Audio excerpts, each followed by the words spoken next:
হাজীগঞ্জের শুইলপুর বাজার থেকে একটি পিস্তল উদ্ধার করেছে যৌথ বাহিনী। দুপুরে পুলিশ খবর পেয়ে পিস্তলটি উদ্ধার করার জন্য শুইলপুর বাজারে যায়। পুলিশের সাথে এ সময় সেনাবাহিনীও যায়। সেখানে পরিত্যক্ত অবস্থায় স্থানীয় শিশুরা পিস্তলটি পেয়েছেন বলে জানান পুলিশ ও সেনাবাহিনীকে। যৌথ বাহিনী পিস্তলটি উদ্ধার করে হাজীগঞ্জ থানায় নিয়ে আসে। রোজ যাইতে আছে এগুলো আমি আমার শাশি শাশুড়ি আছে কেন গো এরই আনি দোনো গাড়ি এত আমার ছেলের ব্যাগ দিছি গাড়ি উড়ে দিছি উড়ে দেওয়ার পরে দিওয়ান সেগুনে গাড়ি নিয়ে গেল গাড়ি দিয়ে গেছে যেমন সেগুলো কই বলে এটা নষ্ট ফুসছিল একটা বলে পাইছে কে পাইছে এটা আঙ্গো মনারা আপনার ছেলে কি আপনার ছেলের নাম কি আমার ছেলের নাম মাহফুজ মাহফুজ আচ্ছা এটা পাইছে পাই সেগুলো এটা দিয়ে বার করতে আছে খেলাইতে আছে দেখাইতে আছে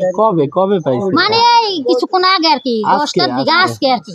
10টার দিকে তো সেগুলো খেলাইতে এটা চাইতে আছে বার করতে আছে লগের ফলাফল আছে না সেগুলো করতে আছে এটা দে অনেক কথা আছে না আমরা দিম কেটা আঙ্গটা আমরা পাইছি আমরা নিই ওরা আম করে দিই সেগুলো তো বুঝছে এগুলো তার বুঝে না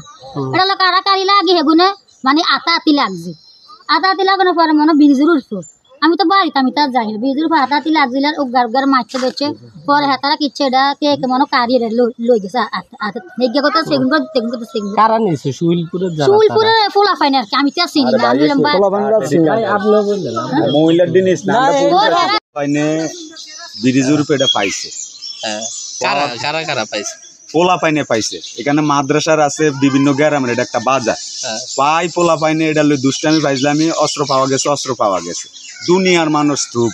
ধুবনের মাধ্যমে পোলা পাইনে এটা অভিভাবকদের কাছে দিছে ঠিক আছে নি দেওয়ানোর পরে আইনের লোক আইসে আইনের কাছে সবদ্ধ করে দেওয়া। ভাইয়ের নাম কি? মোহাম্মদ মনসুর আলম।